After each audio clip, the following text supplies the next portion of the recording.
আসসালামু আলাইকুম সুপ্রিয় দর্শক, মাছ চাষের আরেকটি পর্বে আপনাদেরকে স্বাগতম। আজকের ভিডিও জুড়ে দেখাচ্ছি আমরা 2025 সালে প্রথম দিকের ঘাস কাপ মাছের প্রথম লটের ডিম উৎপাদনের জন্য মাছকে পিজি প্রদান করা হচ্ছে। তো মাছগুলো সম্পূর্ণ বাছাইকৃতভাবে মেপে তারপরে সিরিজ দিয়ে একটা নির্দিষ্ট পরিমাণে পিজি প্রদান করা হয়। তো সাধারণত মাছ ডিম নেওয়ার এটা হচ্ছে প্রথম প্রক্রিয়া।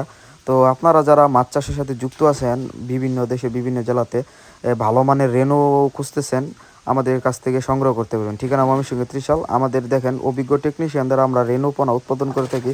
সরাসরি হ্যাচারি থেকে এসে ভিজিট করে যেতে পারেন ময়মনসিংহ ত্রিশাল। তো যে মাছগুলো আপনার পিজি প্রদান করার উপযোগ্য নয় সেগুলো কিন্তু বস্তায় ভরে রাখা হচ্ছে।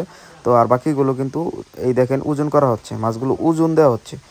ওজনের সাথে সাথে একটা নির্দিষ্ট পরিমাণ পিজি আপনার সিরিজ প্রডিউসারের মাধ্যমে দক্ষভাবে প্রদান করা হচ্ছে, যেন মাছের কোনো ক্ষয়ক্ষতি হয় না। তো আপনারা যারা শিং, গুলশা, ট্যাংরা, তেলাপিয়া, পাঙ্গাস, তারপরে রুই, কাতল, ঘাস কাপ, সিলভার, বিকেট মাছের রেনু এবং পোনা উৎপাদনের জন্য বিশ্বস্ত প্রতিষ্ঠান খুঁজতেছেন, তাদের জন্য এই ভিডিও। তো ভিডিওটি দেখা মাত্র অবশ্যই একটি লাইক করবেন, কমেন্ট করবেন এবং আমাদের চ্যানেলটি সাবস্ক্রাইব করে পাশে থাকবেন, কারণ আমাদের চ্যানেলে নিত্য নতুন প্রত্যেক দিন এরকম মাছের ভিডিও দেওয়া হবে এবং ধারণা দেওয়া হবে, যেন যা দেখে আপনারা মাছ চাষে করতে পারেন এবং মাছ চাষে লাভবান হতে পারেন। তো শুধু ঘাস কাপ নয়, পর্যায়ক্রমে কার্পু মাছ, তারপর অন্যান্য মাছও একইভাবে করা হয়। তো আরও কিছু জানতে হলে আমাদের কমেন্ট করে জানান, অবশ্যই। ধন্যবাদ।